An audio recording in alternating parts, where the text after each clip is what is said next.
রাজস্ব আহরণের লক্ষ্যমাত্রা অর্জন আসন্ন ২০২৪-২৫ অর্থ বছরের বাজেটের অন্যতম চ্যালেঞ্জ বলে মনে করছেন অর্থনীতিবিদরা।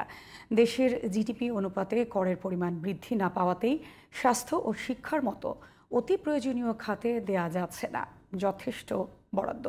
উন্নত দেশে পরিণত হওয়ার লক্ষ্যে পৌঁছাতে কর আহরণের সক্ষমতা বাড়ানোর বিকল্প নেই বলেও মত বিশেষজ্ঞদের।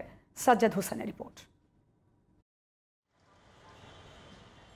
গত ১০ বছরে মোট দেশজ উৎপাদন জিডিপির আকার প্রায় দ্বিগুণ হলেও সে তুলনায় বাড়েনি রাজস্ব আহরণের পরিমাণ। জিডিপি অনুপাতে বাংলাদেশের কর আহরণের পরিমাণ বিশ্বের অন্যান্য উন্নয়নশীল দেশ তো বটেই, দক্ষিণ এশিয়ার দেশগুলোর মধ্যেও সর্বনিম্ন। আসন্ন নতুন অর্থবছরের বাজেটে মোট রাজস্ব আহরণের লক্ষ্যমাত্রা ধরা হচ্ছে প্রায় ৫.৫ লাখ কোটি টাকা। এর মধ্যে এনবিআরকেই আদায় করতে হবে প্রায় ৪,৮০,০০০ কোটি টাকা। অর্থনীতিবিদরা বলছেন, রাজস্ব আহরণের উপরই নির্ভর করছে বাজেট বাস্তবায়নের সফলতা।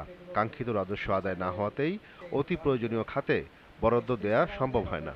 জিডিপির 10% যদি আমি ট্যাক্স করে আমি নিয়ে আসি, আর এন্টায়ার বাজেট যদি আমার জিডিপি 17-18% হয়, তো সেখানে আমি 1/3 কীভাবে শিক্ষায় দিব? তো এখন 6% জিডিপির না হয়ে 2% আশেপাশে আমাদের শিক্ষায় আছে, তাই না? তো স্বাস্থ্য খাতে একই অবস্থা। যার কর দেওয়ার কথা সে দিচ্ছে না, তারে আমি কিছুই বললাম না, সে তারে সুযোগই দিলাম বা চলে গেল।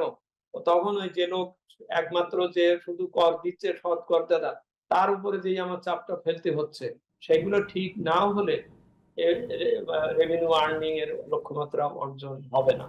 রাজস্ব আহরণের সক্ষমতা বৃদ্ধি করে প্রত্যক্ষ কর আদায়ে দিতে হবে গুরুত্ব।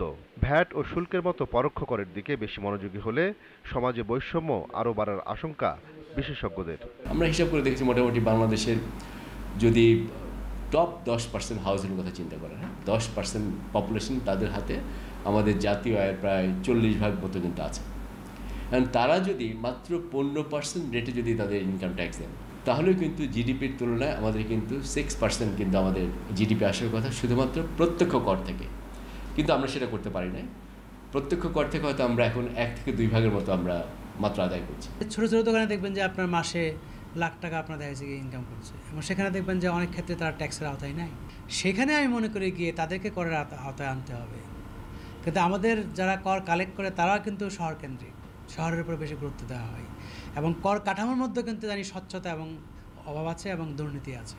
উন্নত দেশে পরিণত হতে কর জিডিপি অনুপাত বাড়ানো জরুরি বলেও মত অর্থনীতিবিদদের। Sajjad Hossain, GTV news, Dhaka.